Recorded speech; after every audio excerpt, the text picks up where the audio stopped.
오늘은 그 하나님의 공의적 속성과 불가견성, 생명성, 인격성을 좀 나누고자 합니다. 좀 어려운 제목들이죠. 여러분, 하나님의 공의적 속성이란 그 상대적 존재인 그 피조물과 달리 절대자이신 하나님만이 갖는 이 고유한 속성을 가리켜요. 그러니까 하나님의 이 비공의적 속성이라 한다면 하나님의 이 공의적 속성이란 영적 존재이신 하나님의 인격과 관련된 속성으로서 다른 피조물에게서도 유사한 점이 발견되는 속성을 가리키는 거예요.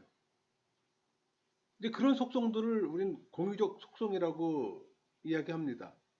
그러니까 인격적인 영이신 하나님의 속성들은 피조물, 특히 하나님의 형상대로 지음받은 인간에게서도 공통적으로 발견되기 때문에 이 하나님의 공유적 속성과 인간에게서 발견되는 속성은 동일할까요? 그러니까 하나님에게서 발견되는 속성과 역시 인격적인 존재인 인간에게서 발견되는 속성 사이에는 유사점은 있으나 완전히 같은 것은 결코 아니에요. 왜냐하면 하나님의 인격은 무한되고 완전하잖아요. 인간의 인격은 유한하고 불완전해요. 그래서 유사는 하지만 결국 같지는 않습니다. 그러니까 완전한 인격은 하나님 안에서만 발견되잖아요. 그러니까 우리가 사람 안에서 발견하는 것은 단지 그 원형의 어떤 유한한 복사에 불과할 뿐입니다. 그럼에도 불구하고 하나님과 인간이 공통적으로 소유하고 있는 이 공유적 속성은 하나님과 인간이 교류할 수 있는 근거가 된다는 점에서 매우 중요한 것이라고 말할 수 있어요. 그런 점에서 성도는 다른 비인격적인 피조물들이 가지지 못한 하나님과 교류할 수 있는 인간으로서의 특권을 가진 것을 감사해야 합니다. 또 이를 적극 활용해 또 하나님과 가까이 나아가는 자가 또 되어야 되는 거고.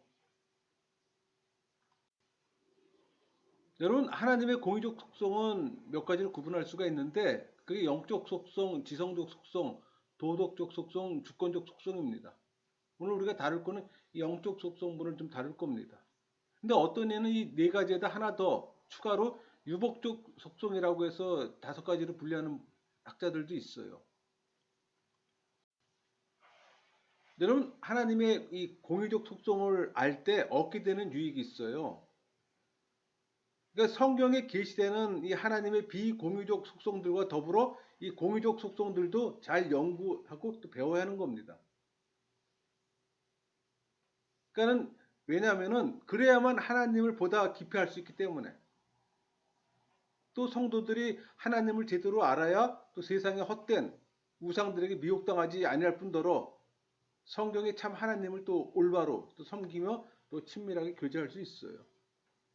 우리 인간사에서도 상대를 바르게 할 때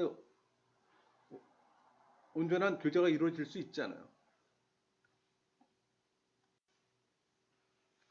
윌 스미스 소유리 문답에서 하나님은 어떤 분으로 묘사할까 한번 찾아보면은 윌 스미스 소유리 문답 2장 1절에 하나님은 그의 존재와 지혜와 권능과 거룩함과 의로움과 선함과 진실함에 있어서 무한하시고 영원하시며 불변하시는 유일한 영이시다 이렇게 표현되어 있습니다.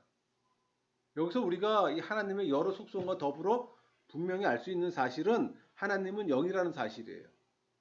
그리고 이것은 예수님께서 사마리아 여인에게 하신 말씀 중에서도 또 분명히 계시되는 말씀이기도 해요. 우리 요한복음 4장 24절 하나님은 영이시니 예배하는 자가 영과 진리로 예배할지니라. 여러분 많이 들었던 말씀 구절이 있잖아요. 그러니까 우리는 우리가 섬기는 하나님은 영이심을 믿어야 하는 겁니다. 여러분, 하나님은 영이시다 말할 때 거기에는 무슨 뜻이 포함되어 있을까요? 여러 가지가 포함되어 있습니다. 그러나 이제 하나님에게는 물질적, 육체적 소요가 포함되지 않았다는 뜻이기도 해요. 왜 하나님은 물질적, 육적인 요인들에게 전혀 의존하지 않음을 뜻하기도 합니다. 그러니까 인간은 영과 육으로 구성되어 있기 때문에 육적인 제한을 받잖아요. 그러나 하나님은 순수한 영인 존재이기에 전혀 물질이 또 아니고 육신이 아니잖아요. 그러니까 영이신 하나님은 이 살과 뼈를 가지고 있지 않다고 성경은 또 증거합니다. 그게 누가복음 24장 39절 있잖아요. 내 손과 발을 보고 나인 줄 알라. 또 나를 만져 보라. 영은 살과 뼈가 없으되 이렇게 표현되어 있습니다. 때문에 이 순수한 영이신 하나님은 특별히 이 십계명 중에서 자신을 물질적인 현상들로 만들어 거기서 예배하는 걸 엄격히 금했어요. 그러니까 우상 숭배를 금했다는 얘기예요. 그 출애굽기 20장 4절 있잖아요. 너를 위하여 새긴 우상을 만들지 말고 또 위로 하늘에 있는 것이나 아래로 땅에 있는 것이나 땅 아래 물속에 있는 것을 어떤 형상도 만들지 말며, 따라서 신의 형상을 만들고 또 그곳에 경의를 표하고 예배하는 모든 행위는 참 하나님이 영이심을 알지 못하는 무지에서 비롯된 잘못이므로 우리는 철저히 배격해야 합니다. 삼위 하나님의 속성이 영이잖아요. 근데 영이란 말은 또 다른 말로 지상적인 사색을 즐기지 말라는 얘기예요. 또 무한하심은 감각으로 생각지 말라는 얘기예요. 영원하심은 헛된 상상을 하지 말라는 얘기입니다. 그러니까 하나님을 인간처럼 생각하지 말라는 얘기예요. 그게 쉽지는 않잖아요.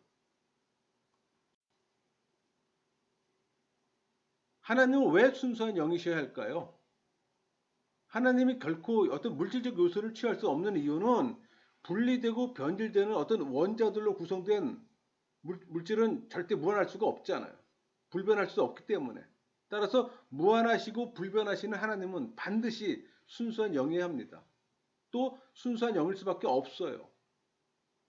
그러니까 순수한 영이신 하나님은 분명 또 실존하시는 분이고, 어떤 이들은 이 하나님의 영성을 잘못 오해해 그것을 뭐 세계 정신 등으로 추상화시키는 경우들이 있어요. 뭐 세계 역사 속에서 내재한 어떤 추상적인 정신이나 관념이 바로 하나님이라고 오해하는 자들도 있어요. 근데 이 같은 사실은 하나님의 구체적인 존재를 부정하는 그릇된 사상이기도 합니다. 왜냐하면은 하나님은 결코 지혜 혹은 정신 자체가 아니라 하나님의 지혜와 선함과 거룩하심으로 세상을 다스리고 통치하는 섭리주고 주권자시기 때문에, 여러분, 우리가 믿는 하나님은 인격적인 하나님이에요. 이 성경을 보면 이 순수한 영이신 하나님은 마치 뭐 인간처럼 육체를 가진 듯이 표현이 나오는 경우들이 있어요. 뭐 하나님의 손, 출애굽기 3장 2절, 20절, 내가 내 손을 들어. 또 하나님의 팔, 출애굽기 6장 6절, 그들의 노역에서 너희를 건지며 편팔과 여러 큰 심판들로 너희를 속량하여. 또 하나님의 귀, 이사야 30장 7절, 여호와여 귀를 기울여 들으시옵소서. 또 하나님의 얼굴, 또 신명기 3장 18절, 내가 그때에 반드시 내 얼굴을 숨기리라. 또 하나님의 코, 시편 18편 8절, 그의 코에서 연기가 오르고. 이런 묘사로서 하나님이 마치 인간처럼 육체를 가진 듯이 표현하는 경우가 있잖아요. 많이 접하셨을 겁니다.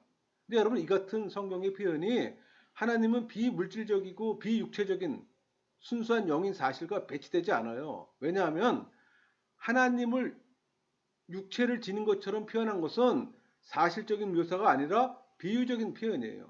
이걸 우리는 신학적 용어로 신인 동형 동성론족이라고 표현합니다. 신인 동형 동성론족, 이 표현으로 성경에서는 많이 언급되어 있어요. 그러니까 하나님을 어떤 인간의 육체처럼 표현하는 형태. 그러니까 다시 말해 택한 백성을 위해 적극적으로 사역하시는 이 하나님의 활동을 인간이 이해하기 쉽도록 하나님을 인간의 모습에 빗대어 비유적으로 묘사했을 뿐이에요. 그러므로 우리는 그런 비유적 묘사를 실제로 오해서는 안 됩니다. 순수한 영이신 하나님은 절대 비물질적이고 비육체적이에요. 그러니까 하나님의 어떤 역동적인 사역을 이해하기 쉽게 전달하기 위해서 하나님을 육체에 비유해서 표현한 것은 이 구원의 진리를 우리에게 잘 전달하려는 하나님의 사랑을 보여주는 거예요. 우리들은 감사할 수밖에 없죠. 우리의 이해를 돕기 위해서 이렇게 이런 표현을 해주시는 것 자체가. 여러분, 하나님의 영성에 포함되는 세 가지 속성이 있어요. 뭐 불가견성, 생명성, 뭐 인격성. 인간은 하나님을 눈으로 볼 수 있을까요? 볼 수 없잖아요. 그러니까 이런 하나님의 성질을 불가견성이라고 하는 겁니다. 그러니까 인간이 하나님을 볼 수 없는 까닭은 하나님은 살과 뼈가 없으시잖아요. 아까 누가복음 24장 39절 말씀처럼 순수한 영이기 때문입니다. 하나님은 순수한 영이신 까닭에 인간의 오감, 감각에 의해서 절대 지각될 수가 없어요. 성경은 이 사실을 분명히 말하고 있습니다. 그게 디모데전서 6장 16절이에요.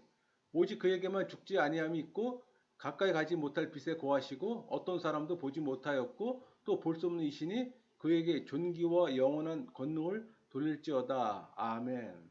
증거하고 있잖아요. 여러분 성경을 보면 하나님을 보았다는 표현이 나오는데 그것은 뭘까요? 성경을 보면 하나님을 보았다는 표현이 그 출애굽기 24장 9절 10절 보면 나오잖아요. 모세와 아론과 나답과 아비후와 이스라엘 장로 70인이 올라가서 이스라엘의 하나님을 보니라는 표현이 있어요. 그렇다면 모세와 아론과 이스라엘 장로들은 하나님을 봤을까요? 그렇지 않아요. 그들이 본 것은 하나님의 영광의 상징일 뿐입니다. 절대 하나님의 본체를 볼 수가 없어요. 보면 무조건 죽습니다. 이것은 후일 모세 회고에서도 분명히 나타났어요. 신명기 4장 12절에 여호와께서 불길 중에서 너희에게 말씀하시되 음성뿐이므로 너희가 그 말소리만 듣고 형상은 보지 못하였느니라 분명히 증거하잖아요. 하나님을 볼 수 없다는 사실은 하나님을 어떤 보이는 형상으로 만드는 것을 엄히 금지하는 근거가 됩니다. 그게 우리 신명기 4장 15절에서 18절까지 말씀이 있잖아요.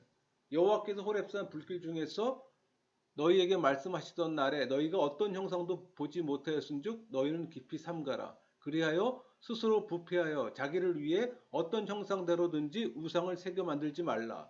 남자의 형상이든지 여자의 형상이든지 땅 위에 있는 어떤 짐승의 형상이든지 하늘을 나는 날개 가진 어떤 새의 형상이든지 땅 위에 기는 어떤 곤충의 형상이든지 땅 아래 물속에 있는 어떤 어족의 형상이든지 만들지 말라. 우상을 만들지 말라고 이렇게 분명히 증거하고 있습니다. 왜 우리는 하나님을 볼 수 없을까요?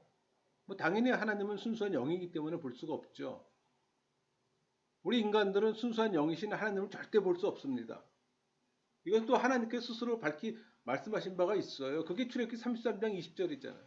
또 이르시되 내가 내 얼굴을 보지 못하리니 네가 내 얼굴을 보지 못하리니 나를 보고 살 자가 없음이니라.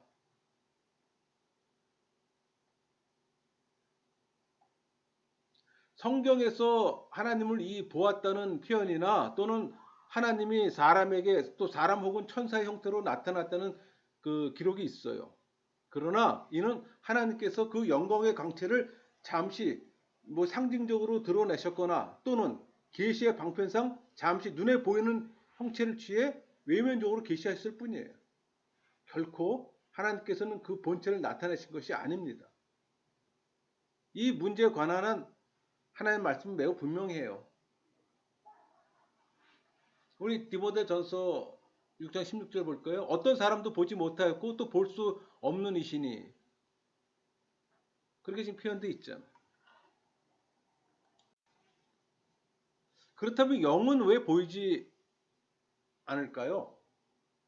영은 물질적인 요소나 뭐 신체적 부분들로 구성되지 않았잖아요.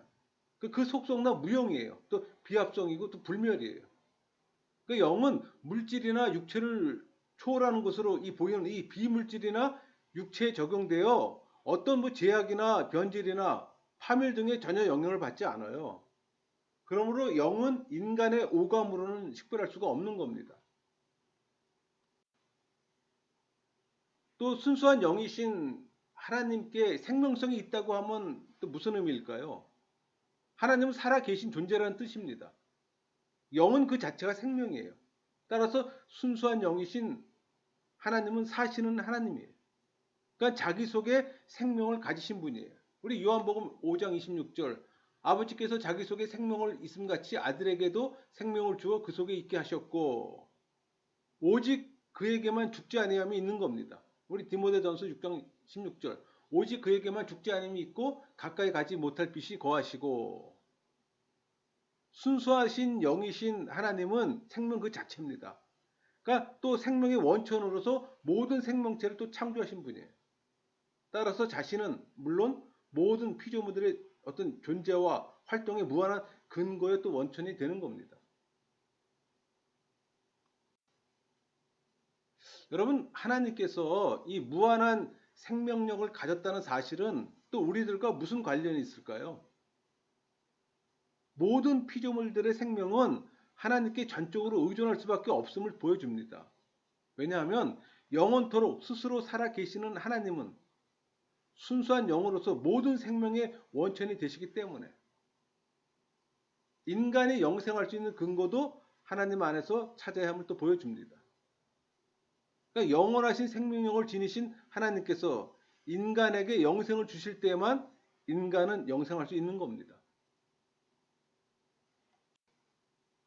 그렇다면 우리가 우리의 인생을 어디에 의탁해야 될까요? 답은 나오잖아요.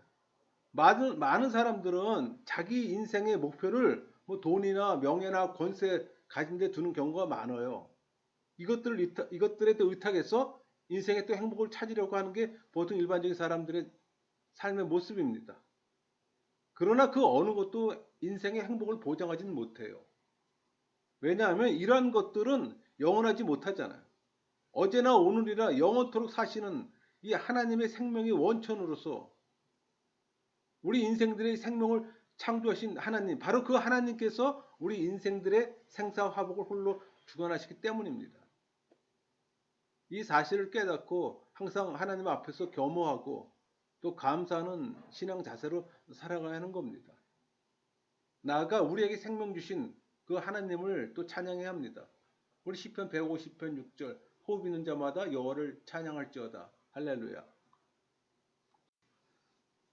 여러분, 하나님께서 영원한 생명성을 지니고 있다는 사실을 하나님의 이름으로서도 확인할 수가 있어요. 이 여호와라는 하나님의 이름을 통해 하나님의 영원하심을 확인할 수 있다는 얘기입니다. 여호와란 이름은 있다 혹은 살다라는 의미를 지닌 히브리어 하에서 유래한 겁니다. 그러니까 스스로 있는 자, 영어로 I am that I am이죠. 이 스스로 있는 자라는 뜻을 갖고 있어요. 이 말은 과거나 현재, 미래까지 항상 계시는 하나님의 영원성을 보여주는 겁니다. 하나님께서 스스로 계시하신 하나님의 이름에서 보여지는 바 이 하나님의 영원하심을 믿고 또 그 영원한 삶 속에 우리도 동참하는 자들이 되어야 하는 겁니다. 참고로 그 제 동영상 여호와의 이름 또 구약 성경에 나타나는 하나님의 이름을 보시면 좀 넓은 이해함이 생길 겁니다.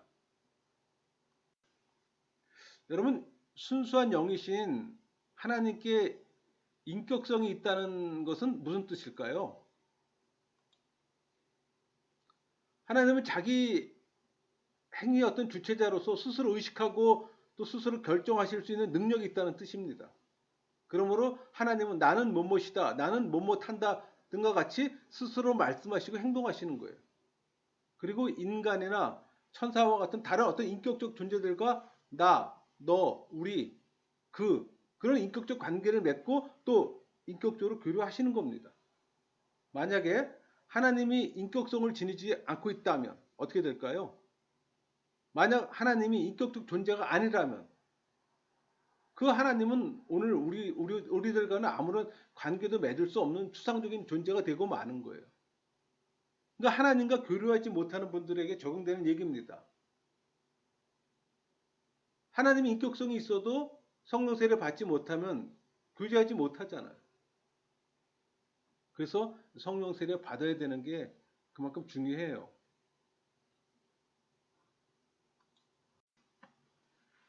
하나님의 인격성에 대한 확실한 증거는 어디서 찾을 수 있을까요? 하나님께서 스스로에 대해 잘 보여주시는 그 성경에서 찾을 수 있습니다. 진리의 말씀인 성경을 보면 하나님은 지정의를 소유하신 인격적인 하나님으로 묘사되어 있어요. 그리고 택한 백성과 말씀하시는 가운데 또 그들을 구원하시고 또 인도함으로써 그들과 인격적인 교류를 맺으시는 하나님의 성경 여러 곳에서 발견할 수가 있는 겁니다. 또 이런 사실들은 모두 하나님의 인격성을 잘 보여줘요. 그러니까 사도 바울의 말대로 하나님은 계획과 목적이 있어 그 기쁘신 뜻대로 행하십니다. 그게 에베소 1장 5절 있잖아요. 그 기쁘신 뜻대로 우리를 예정하사 모든 일을 그의 뜻대로 역사하시는 인격적인 하나님이에요. 에베소 1장 11절 모든 일을 그의 뜻의 결정대로 일하시는, 무엇보다도 최고의 계신 이 인카네이션, 이 성육신 사건은 가장 뚜렷한 인격적인 계시로서 그것은 하나님의 인격성을 그대로 보여줍니다. 예수님은 하나님 보기를 원하는 빌립을 향해 우리 요한복음 14장 9절 예수께서 이르시되 빌립아 내가 이렇게 오래 너희와 함께 있을 때 내가 나를 알지 못하느냐, 나를 본 자는 아버지를 보았거늘 어찌하여 아버지를 보이라 하느냐, 이렇게 교훈했던 겁니다. 여러분, 성경 밖에서도 하나님의 인격성을 보여주는 함정의 증거들이 많이 발견돼요. 두 가지 측면만 보면은 사람에게서 우리는 하나님의 인격성을 발견할 수가 있습니다. 하나님의 형상대로 만들어진 존재잖아요.